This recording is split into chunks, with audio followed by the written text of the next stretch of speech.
Pharma industry में ना सिर्फ डॉक्यूमेंट्स बना देना काफी नहीं होता, बल्कि असली खेल तो उन्हें कंट्रोल करने का है। आज हम इसी के बारे में थोड़ा और जानेंगे कि ये क्यों और कैसे किया जाता है। जरा सोच कर देखिए, क्या होगा अगर एक ही काम को करने के लिए किसी टीम के पास कोई एक तय तरीका ही ना हो।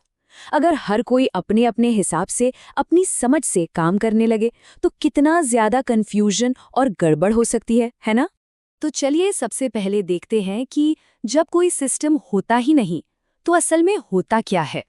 जब कोई कंट्रोल नहीं होता तो सच में अव्यवस्था फैल जाती है। सोचिए, एक ही स्टैंडर्ड ऑपरेटिंग प्रोसीजर यानी एसओपी, उसके कई अलग अलग वर्जन इस्तेमाल हो रहे हैं। हर डिपार्टमेंट अपनी मर्जी से चल रहा है, जिससे गलतियां और डेविएशन, मतलब तय प्रक्रिया से हटकर काम करना, एक आम बात हो जाती है। और फिर जब ऑडिटर्स आते हैं तो ये छोटी छोटी गलतियां एक बड़े रेगुलेटरी संकट का रूप ले सकती हैं। तो भाई इस पूरी गड़बड़ी का, इस केओस का हल क्या है? जवाब है एक अच्छा, मजबूत डॉक्यूमेंट कंट्रोल सिस्टम। इसका मकसद ना बहुत ही सीधा और साफ है। ये सिस्टम बस ये पक्का करता है कि हर कोई हर वक्त एक ही रूल बुक फॉलो कर रहा हो।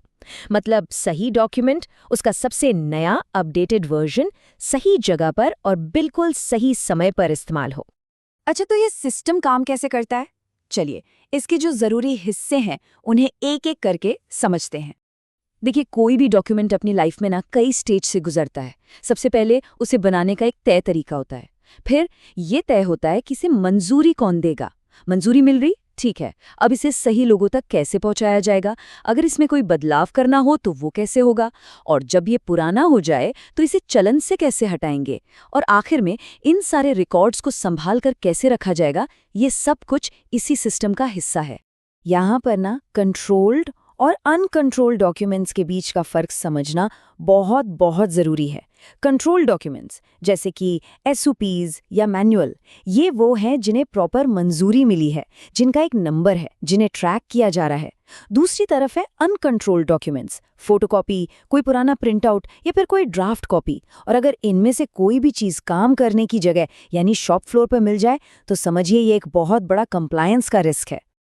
अब इस पूरे सिस्टम के दिल में जो चीज़ है वो है डॉक्यूमेंट मास्टर लिस्ट। इसकी अहमियत को जरा भी कम मत समझिए। जब भी कोई रेगुलेटरी ऑडिटर आता है ना, तो ये उन पहली चीजों में से एक होती है जिसे वो देखना चाहते हैं। ये समझिए कि ये आपके पूरे डॉक्यूमेंटेशन सिस्टम का एक तरह से इंडेक्स है। और ये लिस्ट कुछ ऐसी दिखती है। देखिए, इसमें हर डॉक्यूमेंट का टाइप, उसका कौन सा वर्जन अभी चल रहा है और उसकी अगली समीक्षा यानी रिव्यू डेट कब है, सब कुछ साफ साफ लिखा होता है।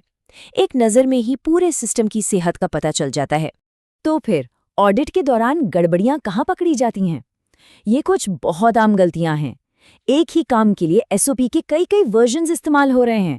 डॉक्यूमेंट्स पर जरूरी दस्तखत ही नहीं है। फैक्ट्री के फ्लोर पर पुराने एक्सपायर्ड डॉक्यूमेंट्स पड़े हुए हैं, या फिर रिकॉर्ड्स को ठीक से स्टोर ही नहीं किया गया है। ये सब एक कमजोर डॉक्यूमेंट कंट्रोल सिस्टम की निशानियां हैं। तो आखिर में ये सब कुछ किस बारे में है? ये है व्यवस्था की नींव के बारे में। जब एक मजबूत डॉक्यूमेंट कंट्रोल सिस्टम होता है ना, तो फायदे एकदम साफ होते हैं। हर कोई एक ही तरीके को फॉलो करता है, जिससे काम में कंसिस्टेंसी आती है। और जब काम लगातार एक ही तरीके से होता है तो प्रोडक्ट की क्वालिटी भी बनी रहती है और भरोसेमंद होती है। और ये बात इस पूरे टॉपिक का निचोड़ है कि डॉक्यूमेंट कंट्रोल सिर्फ कागजी कार्रवाई नहीं है, ये रेगुलेशन और ट्रेसेबिलिटी की नींव है। इसे बस एक फॉर्मेलिटी समझने की गलती कभी नहीं करनी चाहिए। ये उस बुनियाद की तरह है जिस पर सब कुछ टिका है। तो सोचने वाली बात ये है कि किसी भी सिस्टम की नींव कितनी मजबूत है। ये एक ऐसा सवाल है जो क्वालिटी को लेके गंभीर हर इंसान को, हर संस्था को खुद से जरूर पूछना चाहिए।